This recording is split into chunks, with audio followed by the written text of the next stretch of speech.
Namaste, welcome to sirakskitchen.com.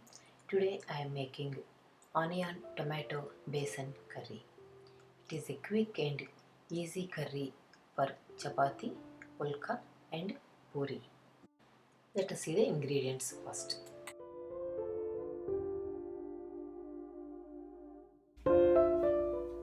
We need 1 small onion, 2 to 3 green chilies finely chopped, curry leaves, cilantro or coriander leaves, 3 tomatoes, 2 tablespoons of besan or gram flour, chana dal, urad dal, mustard seeds, cumin seeds, turmeric powder, red chilli powder, hing. Let us see how to make. Take 2 tablespoons of coconut oil in a thick bottom pan and heat it on medium heat. When the oil is hot, add 1 teaspoon of chana dal, 1 teaspoon of urad dal, 1 teaspoon of mustard seeds and 1 teaspoon of cumin seeds. Keep stirring. When the mustard seeds are spluttering, add finely cut green chilli and continue stirring. Add a pinch of hing and curry leaves. Continue stirring. When everything is fried in oil, bring down the temperature to low flame and add 1/4 teaspoon of turmeric powder and 1/4 teaspoon of red chilli powder. Bringing down the temperature to low flame is very important, otherwise the spices will get burned in the hot oil. Quickly stir it. Quickly add the onion also and continue stirring.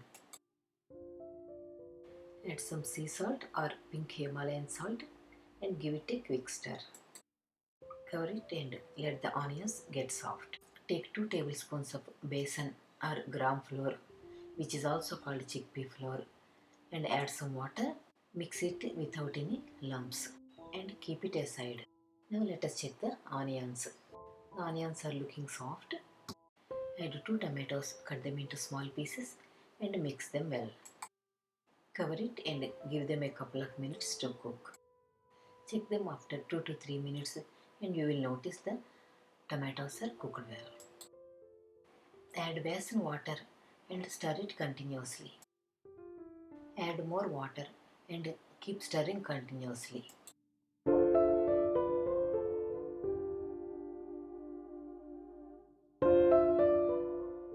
You can add more water until you get your desired consistency.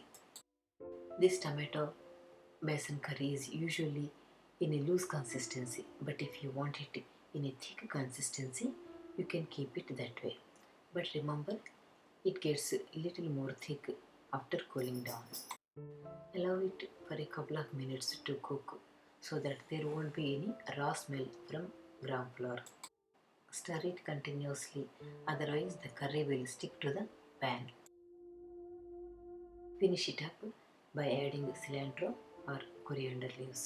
Serve it hot with puri, chapati or pulka. Thank you so much for watching my video. Please give it a thumbs up if you like the video.